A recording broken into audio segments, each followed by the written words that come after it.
No, I'm from the other.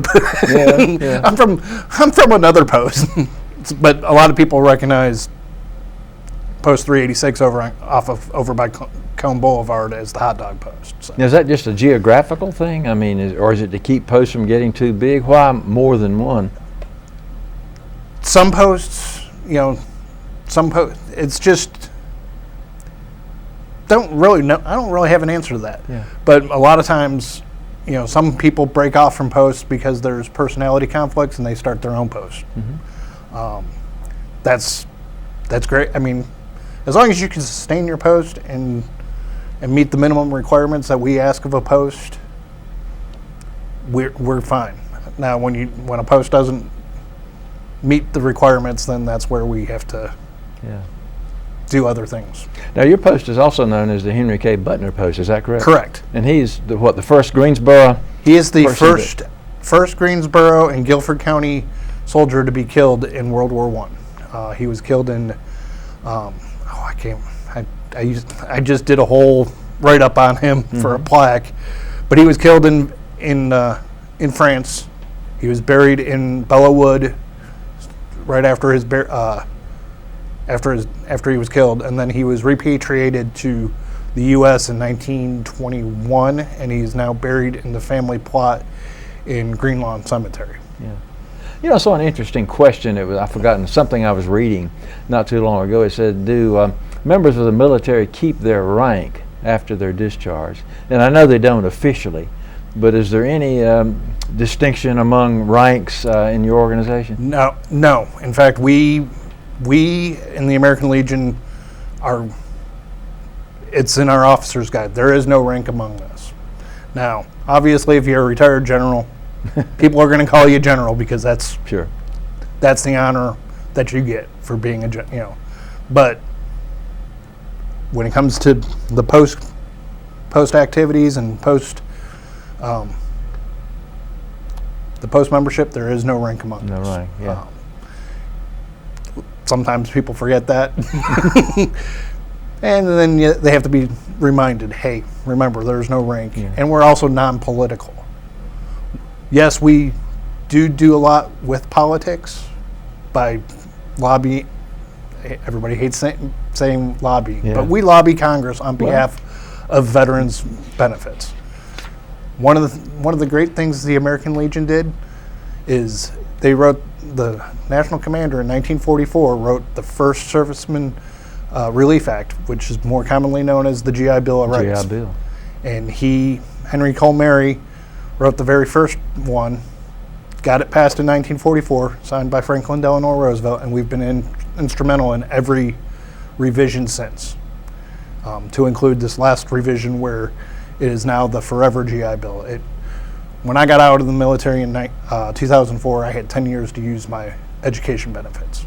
Now, a serviceman coming off of active duty has the rest of their life to use their education benefits. They can also pass it down to their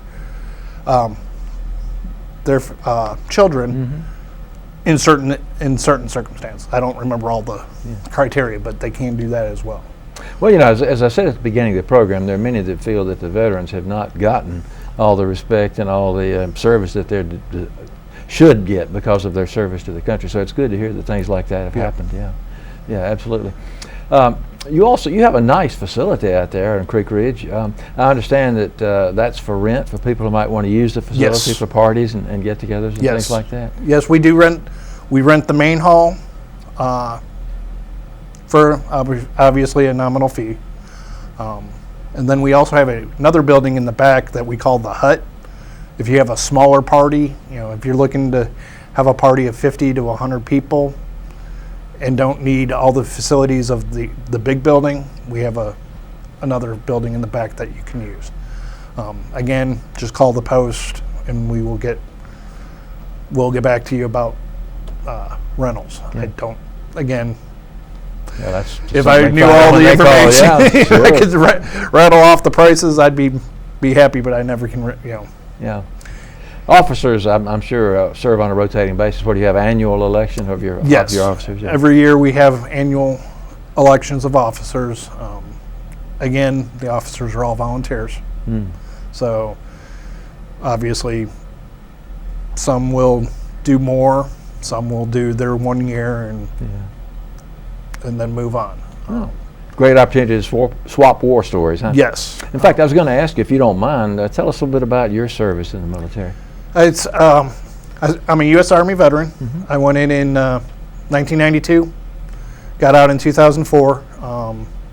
I spent 2 tours. I went to Korea twice, Europe once. I was stationed at the Pentagon, a couple other Fort Bragg, Fort McPherson, Georgia.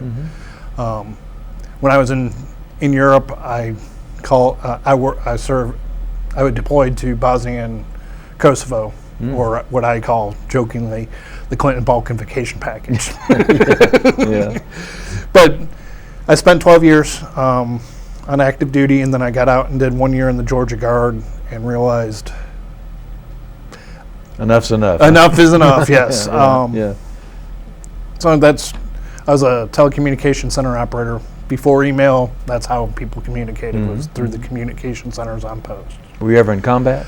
No. You didn't have to take fire? I won't say that, but Yeah, okay. I wasn't actually. I didn't go to any of the shooting wars. Gotcha. There have been times where there were combat operations going on, but I wasn't actually directly involved in.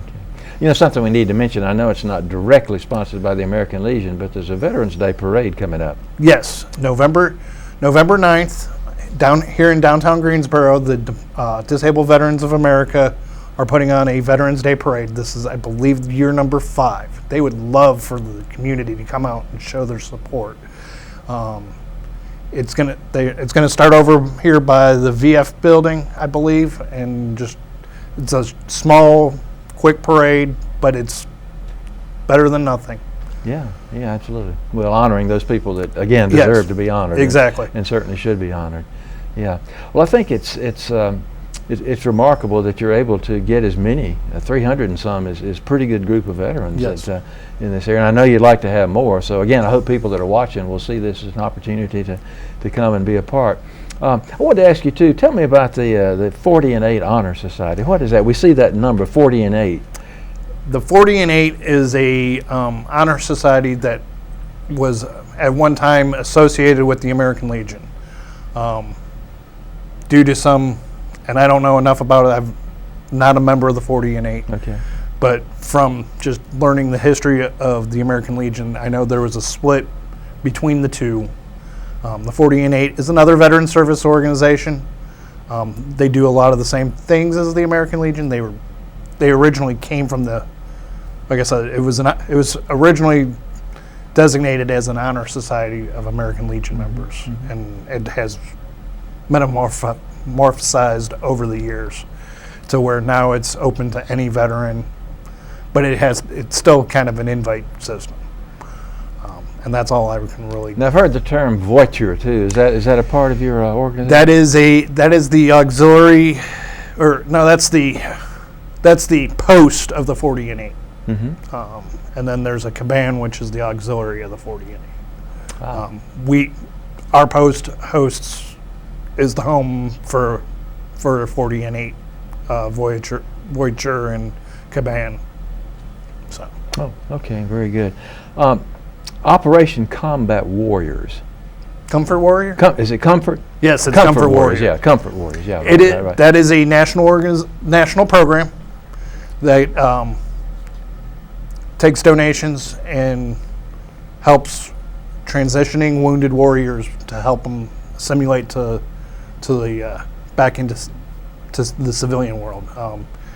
They'll take, I know they've taken them to amusement parks. They've taken them to, they basically provide some comfort items when they're in the wounded warrior transition battalions.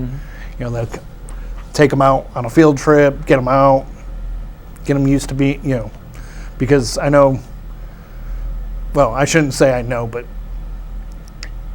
I have seen some of these guys who, they're sitting there in these transition battalions going, what's next? Yeah. And Operation Comfort Warrior helps them show them what's next and show them that there's things out there. The world is adapting to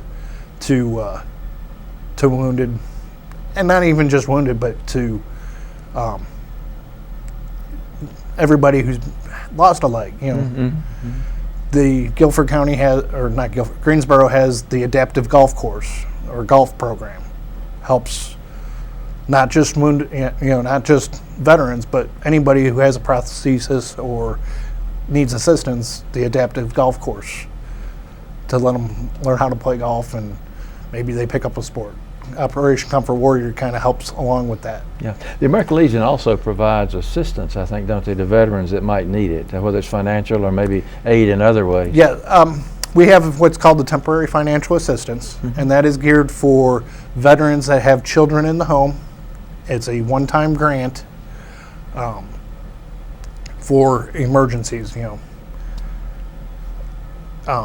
A good example is the National Guardsman who gets activated to go, and they leave their civilian job, but it might be a month before they get paid by the federal government. That grant helps cover some of that. Another good example is this past January when we had the federal government shutdown. The Coast Guard, which is a military operation, Absolutely. is funded by the Department of Homeland Security. The Coast Guard did not get paid during the shutdown because their budget was not under the DoD. Right. So the American Legion came to the rescue with over $1 million of temporary financial assistance for E5 Coast Guardsmen and below that had families. Again, it's not much, but it's there as an assistance. Well, a lot of great things you're doing for people who very much deserve it. You're welcome. Jim, thank you so much for coming and sharing with us. Again, thank you, Jay, and I could probably talk forever about some of the more of these programs. We'll have you back sometime. All right. Good. Thanks so you. much. And as always, we thank you for watching our program.